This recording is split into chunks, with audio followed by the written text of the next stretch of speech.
Hey, Carl, how have you been? It's been a long time. Mom? Is that you? What do you want? Well, I can hardly say it's a dire emergency, but you haven't been in touch much lately, have you? I was just wondering how you were, that's all. Is everything all right? How's life? It's good. No, it's great. That's fantastic, son. I'm pleased to hear it. That reminds me. Mildred from down the street gave me a lift home today. She grows vegetables in the plot in the yard, and she gave me a bunch which she said were spares. There's much more that I could eat myself here. Shall I send you some? Forget it. How many times I gotta tell you I don't need that kind of crap. I can go buy my own vegetables. But the cost of living is skyrocketing these days. There's no shame in accepting a handout, you know. We have to save money where we can. Save money? You probably can't say the same, but I don't have to do degrading poor people stuff like that anymore. Degrading poor people stuff? That's no way to speak about anyone, son. I didn't raise you like this. There's nothing degrading or shameful about saving money. They're saying a recession is on the way, so we might all have to tighten our belts, whether we like it or not, before long. You're still young, so surely you can't have that much put aside in savings. You've been like this ever since I was a kid, huh, Mom? You always seem to miss stuff that's staring you right in the face. Think about it, with the money I have to pay for delivery on those vegetables, I could probably buy more by myself. Don't be silly. I'll cover shipping. I want you to save your money for a rainy day. In that case, I'd rather you just keep your mouth shut up and send me cash instead. I don't want your freaking turnips. You're too dim to think of something that obvious, though. I guess you are poor, though. Poor people aren't exactly known for their intellect, so I shouldn't be surprised. Carl, you might be able to put on this bold front because you have money now. But no one knows what tomorrow's going to bring. It's wise to have money set aside in the event of an emergency. You do know I work for a major global company, don't you? We're more well-known than most A-list celebrities. I'm hardly struggling. Surely you know better than to be that naive. Companies go bankrupt overnight all the time. The world is particularly unstable these days. Look at all the major companies that have disappeared into the pages of history, once household names, but now only a handful of people know they ever even existed. You might have money now, but what about next month? Next year? In 5 years? By saving up diligently, you can have your feet planted firmly enough on that ground that you won't fall over at the first gust of wind. I hardly need you to tell me that, Mom. What am I, 12? I hope you're taking care to eat right, too. A well-balanced diet is a foundation of a healthy lifestyle. Particularly in your case, let's face it, you've always been a fussy eater. I remember when you were a little boy and refused to eat anything other than pasta and cucumbers. You've always been prone to going off the rails with these things. I know it might seem like I'm nagging, but I worry about you, son. I'm not a poverty-stricken loser like you, Mom, so I really don't need your advice. One thing's for sure, I live a damn sight more intelligently more than you do. If anything, you should be begging me to impart my wisdom on you. Poverty-stricken loser? You're hardly doing great, are you? You married Dad and quit your job to be a stay-at-home housewife, but then he cheated on you and kicked you out to move his lover in. You have the worst judgment of all time. You're hardly in any position to be giving advice. It's thanks to your awful judgment I had to endure being raised by a single mom. I had to spend my childhood in that worn-out, trashy apartment because of you. Sure, I accept that we didn't live in the biggest of apartments back then, but it's not fair to pretend you spent your entire childhood there. You know I did what I could to give you everything you needed once you moved up to elementary school. You have no idea how badly I wished I was born into a normal family with normal parents. Why did I have to be the one who grew up without a dad? Why did I have to be the one who felt like crap every time the conversation turned to family at school? Why did my mom have to be so different to all the other moms? Why did you have to be poor? All I ever wanted was answers. Why did it have to be me? I'm sorry, son. I know you never had it as easy as the other kids. You went through so much. No kidding. All my co-workers at this company have super rich parents. I'm the only one here who was raised by a broke single mom. It makes me feel so ashamed I haven't told anyone. I'm still suffering because you and Dad didn't have it together, even now. I see. I had no idea. But Carl, I want you to know I raised you with nothing but your success and happiness in mind. Please don't forget that. Not ever. Not a day goes by where I don't think of you, even though we're apart. I don't need to hear this crap. If you really love me, stop wasting my time and send me $10,000. Maybe if you do that, I might consider believing you. $10,000? 10,000? Are you struggling with money, son? Are you in trouble? I want a new car. Everyone else's parents buy them cars except mine. I did think of buying my own, but my money alone just isn't gonna cut it. Carl, you live in the city center. Why do you need a car? Didn't you yourself say you're fine without one? Things are different now I have a real job. What must my co-workers think of me? It'd be bad enough if they found out I was raised by a single mom. Can you imagine if they knew I didn't have a car? Everyone knows a man's social status is defined by his car. I see. A car, huh? It's not like I'm asking you to pay for it all, but can't you at least come up with $10K for me? All my co-workers and friends' parents buy them cars. All I'm asking for is a little help. How much longer can I go on telling the guys at the office my Ferrari's at the garage for repairs? The embarrassment is killing me. I see. Okay, son. You're going to get your car. I'll come up with the money somehow or other. Wow, really? Yes, really. I just want you to know there's a chance I won't be able to contribute much to your wedding fund when you find a nice girl to settle down with one day. It's not like I'm doing this as a substitute, but my savings have their limits. Who cares about that? I didn't expect anything anyway. I'll be way happier with a car. I want you to promise me you'll take good care of it, and safe driving is a must. Come on, Mom, duh, of course I will. I'm gonna look for one I like right now. Send me the money once I've made my mind up, okay, Mom? I'm counting on you. Carl, will you be coming home for your birthday this year? Even if I did, there's nothing for me to do there. It's so boring at your place. You live in the middle of nowhere. Whatever. I guess I can come if I'm not doing anything else. I see. Okay. Look after yourself, sweetie. Don't do anything your old mother wouldn't do.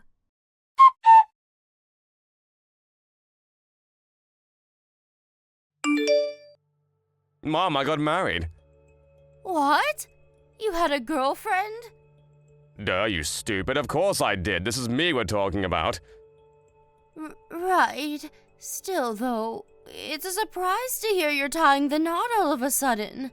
I'm so pleased you found that special someone. Will you be moving in together? When's the wedding? I told you, Mom, we already got married. Past tense, ya doofus. Huh? You got married? As in you're married right now? Yep. So you already live together? Jeez! Man, it's a miracle my IQ is as high as it is with a moron of a mom like you. Carl, why on earth didn't you tell me about this before the wedding? This is important. I don't remember having a duty to report everything that happens in my life to you. Who are you, the government? No.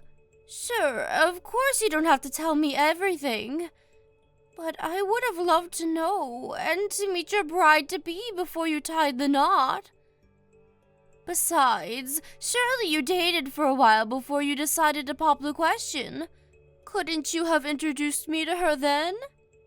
Forget it! I have no plans to let you meet her. Not now, not ever. It just so happens that I was thinking of breaking off all my ties with you today. Now, in fact. What? I can't carry on associating with poor people. I've moved up in the world, you know. The fact that you're mom makes no difference. If your income's low, you gotta go. Not only do I work for a major global company, but my wife's family are crazy rich.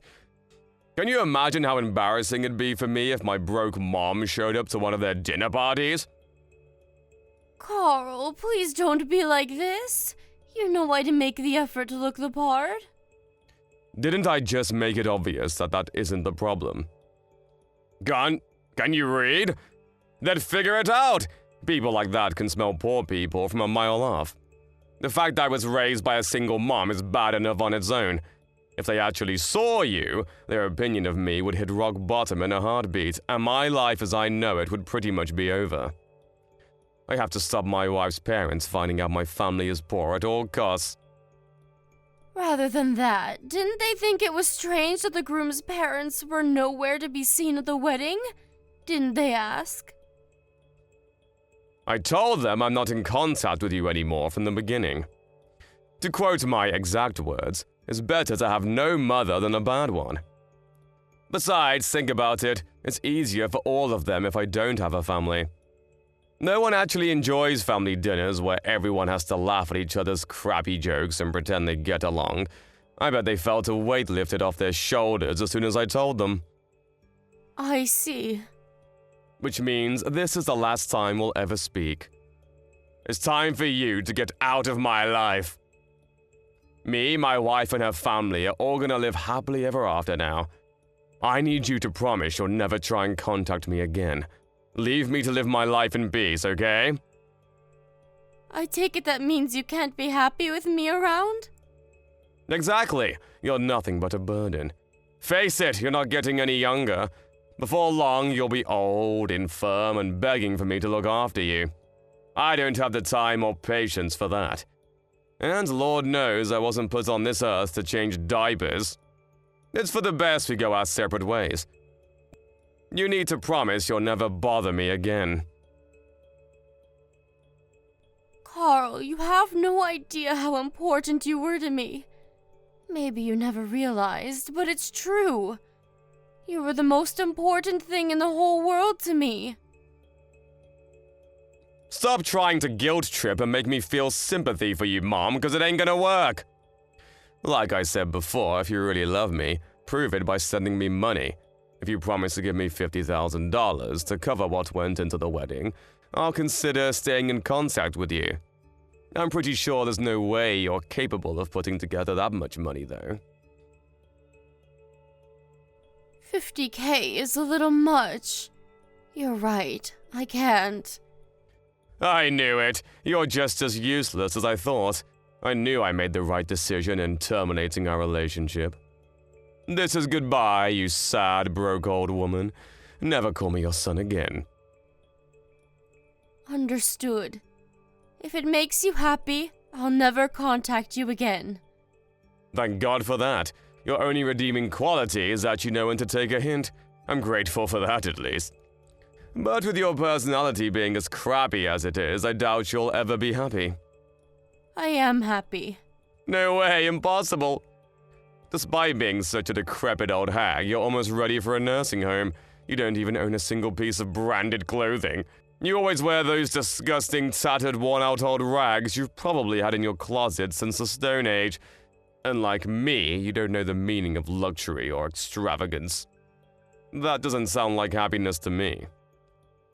No amount of fancy, expensive clothes will make you happy. Yeah, I'm sick of hearing your broke-ass loser excuses. You probably used the same one back in the Great Depression, you old hag. You're definitely old enough to have been around back then. Want to know what the real Great Depression is? Your life. Bye. Go crawl into a dark hole where you can't bother me ever again, then die.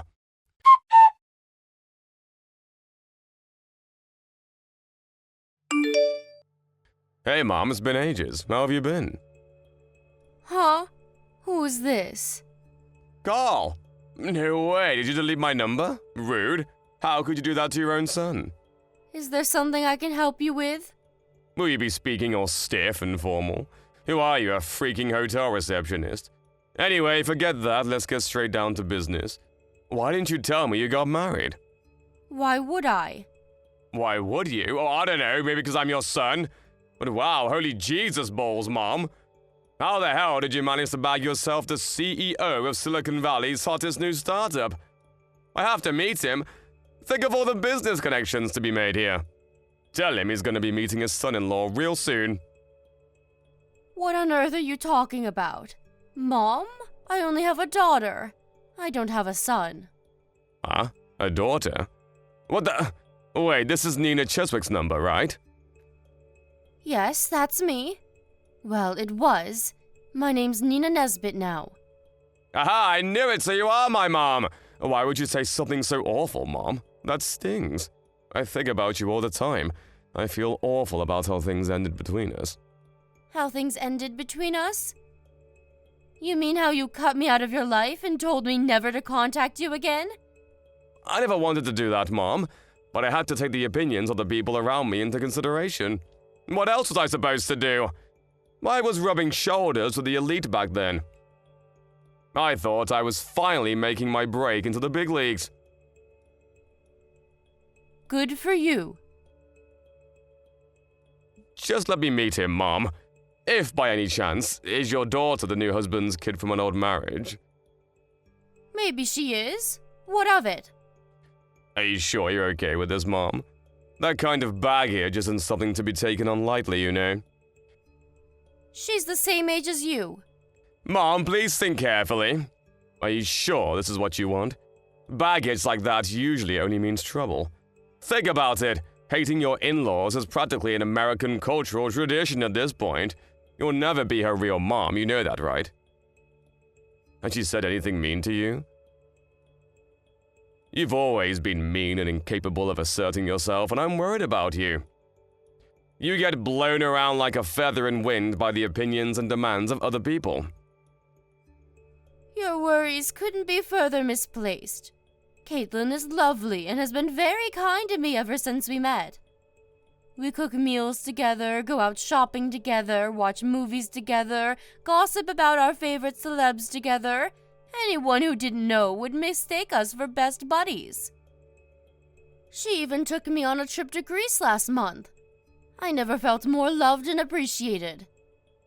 She took you abroad? Your daughter-in-law took you on a trip abroad? Yes, she took me abroad. She's such a darling. I'm lucky to have her. It must be nice for filthy rich parents. You get to live life on easy mode. You get to do the best school. You get easy pickings on the best jobs. You get to wear the best clothes and eat at the best restaurants, and all without even trying. She must be seriously well off if she can afford to splurge on expensive holidays for a mom-in-law. Her father's the hardest working man I've ever met. His wife left him when Caitlin was young, just like how your dad walked out on us. To make matters worse, the company he was with at the time went bankrupt the same day. He was forced to go into debt just to keep a roof over his head, but he didn't let the setbacks deter him. He kept fighting and made a success of himself against all odds. Which is why you're wrong. His daughter wasn't born with a silver spoon in her mouth. She had to endure more want, hardships, and suffering than any of her peers. Wow. But even so, surely her rich hotshot dad was the one who actually paid to fly you out to Greece. When you say his daughter took you, you probably mean she just happened to tag along, right? Yeah, of course she did. I bet Daddy's little girl gets whatever she wants without having to lift a finger. Wrong. Caitlin paid for me to go to Greece with her with nothing but her own hard-earned money. She did? Whatever. You don't love her more than me, your beloved son, do you? I just know you wouldn't love someone else's kid more than me, your actual son. Of course not. She's probably nothing to you compared to me. That's not true at all. She's one of the sweetest, kindest, most charming people I've ever met. She saw to it that I got to do all of the things I've always dreamed of doing but couldn't, and I couldn't be happier to have her in my life. I'm filled with pride to be blessed with such an amazing daughter. I'm the happiest I've ever been. Look, Mom, I'm so sorry the way I treated you. But admit it, this is all just an act to make me feel jealous because you're mad about what I did, isn't it? I'm sorry I broke things off with you. It was stupid of me and I regret it. Can we see each other, please? Even just one more time will do. Why would I want to see you? Because I'm worried about you. I'm fine, really. In fact, I've never been doing as well as I am now, so do us all a favor and just forget about me. Anyway, I have nothing more to say to you. Goodbye. Oh, wait a sec! Mom, please don't go. I need your help. I lost my job. I'm unemployed now. Ah, yes. Come to think of it, I did hear something along those lines. Your company did a huge restructure, right? I take it you didn't make the grade. You knew? If you knew, why didn't you do anything to help me? Why didn't you reach out? You have no idea how much I've suffered because of this. I barely recognize my life anymore. My in-laws are constantly on my back about finding a job. They literally never shut up about it. It's like I'm nothing to them now I don't work for a major company anymore. I'm doing my best, really I am, but I can't seem to find any good jobs. What's worse, the in-laws aren't the only ones giving me the cold shoulder. My wife's been grumpy with me ever since. She won't even cook for me or do my laundry anymore. I know it's not your fault the company decided to do a restructure, but surely you understand this is the path you chose? It has nothing to do with me. Don't say things like that, Mom. We're family. You gave birth to me for crying out loud. I'm your real son, but you talk about some stranger you've only known 5 minutes like she's more important than me. You cut me out of your life in the most heartless way possible and told me to never contact you again, Carl. I did exactly what you asked of me and left you alone. I only said that in the heat of the moment. I know now what an amazing person you are. Is that so? To me, it looks like you're only messaging me because you're struggling financially. You seem awfully intrigued by the fact that my new husband happens to be the CEO of a major company, too. At no point have I felt like the reason we're speaking again after all of this time is because you hold any positive feelings for me. Oh, by the way, Anna, your old childhood friend, got in touch with me recently. She holds a senior position at my husband's company. She said you'd been pestering her for all kinds of information about him. What might the reason for that be, Carl? Gosh, she told you? What the hell is her problem? She probably thought it was best I know because of how suspicious you were acting. I'm good friends with her mom, you see. So she knew all about how you treated me. Oh, I heard something else, too. It turns out I wasn't the only one you decided you were too good to associate with. I heard you blocked all of your old school friends after calling them a bunch of cringy losers and telling them never to contact you again. No! Well, okay, maybe I did, but it was just a prank. Of course you bragged to them about your fancy new life in the city and all the expensive stuff you could afford first. I can't think of a better way to be universally hated than kicking your entire circle of childhood friends out of your life because you think having a good job makes you superior to them all of a sudden. Ugh, you know what? Fine, I did say that. Want to know why? Because I live in a different world to those small fries. They're dweebs. And they should be grateful to have ever met someone like me. Ah, and there we have it. I see you haven't changed a bit. There really is no hope for you if you still think like that after all this time. I'm guessing the only reason you're begging for money now is because Anna refused to give you any? You're a disgrace to the human race. That's no way to talk about your son. Besides, you're the one who raised me. If I'm flawed, you're the only one to blame. Maybe so. Perhaps I did go wrong somewhere down the line. But in any case, there's nothing I can do about it now. You're beyond all hope of salvation. Don't say that, Mom. I'm struggling here. I need a helping hand. I am not your mother. You're the one who ended our relationship. You're the one who said I'm not your mom anymore. You're the one who made us strangers. You! Mom, I'm so sorry. I'm filled with nothing but regret over how cruel and horrible I was to you. There's no excuse, and I won't try to make any. I'm glad to hear it. But some things can never be undone. But the only reason I said those things in the first place was because I thought you'd understand I had no choice due to my situation. I thought you'd find it in your heart to forgive me one day. I realize now that was naive and arrogant of me. I didn't mean what I said. How many years has it been now? You did message me once when it was inconvenient for you, did you? The fact you only come crying to me now when you lose your job tells me everything I need to know. How about you stop pestering me and ask your wife's parents to help you instead? They're the family you chose, after all. I'm sure they'll be tripping over themselves to help you after all the sacrifices you made for them. I can't exactly say we get along well. They're a pair of haughty tightwads just like my wife. Oh, I see. Well, that's not my problem. Please, Mom, I'm begging you here. The 20K is all I'm asking for. Either that or, listen, Mom, I'm going to ask a huge favor of you now. Please, can me and my wife live with you and your husband? You must have tons of spare rooms in his mansion. You really don't know when to stop, do you? It's actually embarrassing. Cutting all ties with someone means you no longer get the privilege of asking favors. What was it you said to me? Go crawl into a dark hole where you can't bother anyone, then die? It would be one thing to be told that by a child throwing a tantrum, but by your fully grown son? Carrying on as we left off, as if you didn't say any of those hateful things to me, is out of the question. I may have been an adult back then, but I was still a kid emotionally. Please, can we move past this? Can we forget it like the meaningless, childish nonsense it was? I thought I had license to say whatever I wanted to you because you're my mom. I was naive and foolish enough to believe that you'd always give me another chance. I don't think you need to tell me this, because you have children of your own now. But parents are humans too. Regardless of whatever situation you were in, you did what you did of your own free will. It's too late now. If you genuinely regretted what you said, you would have reached out and tried to right your wrongs sooner. I'm so sorry, Mom. Please forgive me. I'm so sorry. No amount of apologies could convey how remorseful I am. I'm the one who should be apologizing.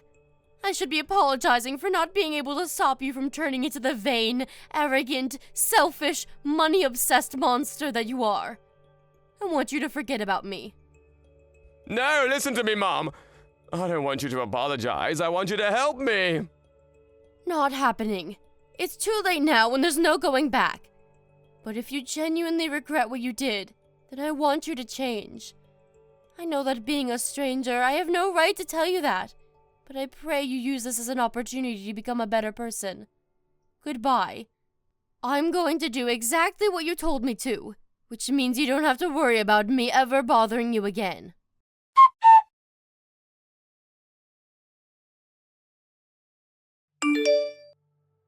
After that, I sent my son $10,000 of my savings. Then, I immediately ended the contract on the only phone that he was capable of contacting me on. I know you probably think I'm a fool for sending him $10,000, but I think of it as a fee for getting him out of my life once and for all. A small price to pay for all the heartache and suffering that he caused me.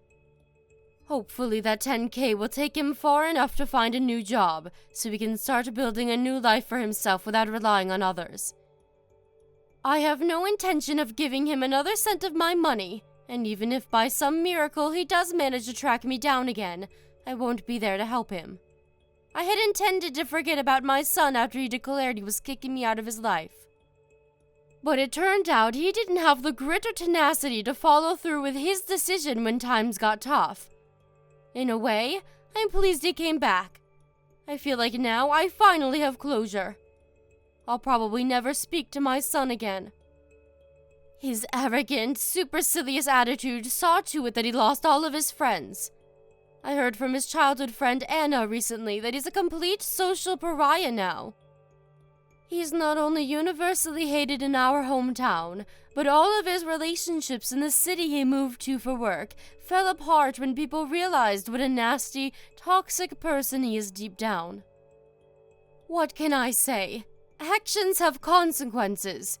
If you treat people like dirt, you'll be treated like someone who treats people like dirt. Of course, money is important, but it's ultimately just a means to an end. Was there ever a single person who achieved true happiness and fulfillment through riches alone? I'll let you decide. My son may have gotten $10,000, but no amount of money will fill the hollow, empty void inside of his soul. A mother's love is one of the most powerful things in the world, but even that has its limits. You might say Carl never asked me to give birth to him, and you'd be right. But when children grow up and spread their wings, when they fly the nest and make their own way in the big wide world, they have a duty and responsibility to decide for themselves what kind of people they want to be. If he's capable, I pray that he reflects carefully on everything that transpired between us and uses his guilt and regret as motivation to become a better version of himself. But whether he will is another question. Speaking honestly, if he's superficial and shallow enough to start sucking up to me just after he found out I married a CEO, I doubt there's much hope of him changing his ways. I'm just grateful he didn't cause my new family any problems. My new husband is great, and he understands the true value of money because he's experienced real poverty. He says my money-saving dishes are some of the tastiest food he's ever eaten. Not only that, but we both love going out on the best kinds of dates there are. Walks to the park, movie nights on the sofa. Why? Because the best things in life are free. Me and my stepdaughter may not be related by blood, but I love her as if she were my own. And I feel blessed to have such an amazing person in my life. She's a hard worker, just like her dad, and while she's often busy with work, we always make sure to go for days out as a family when we can find the time. Having such a special stepdaughter almost makes up for all of the things I never got to do with my son. I know I'm lucky to be surrounded by such love and warmth, and I vow to never take what I have for granted. I want my life from here on out to be one of gratitude, service, and love for my incredible family. Here's to our future together. Thank you for watching. Don't forget to hit the like button and subscribe to the channel.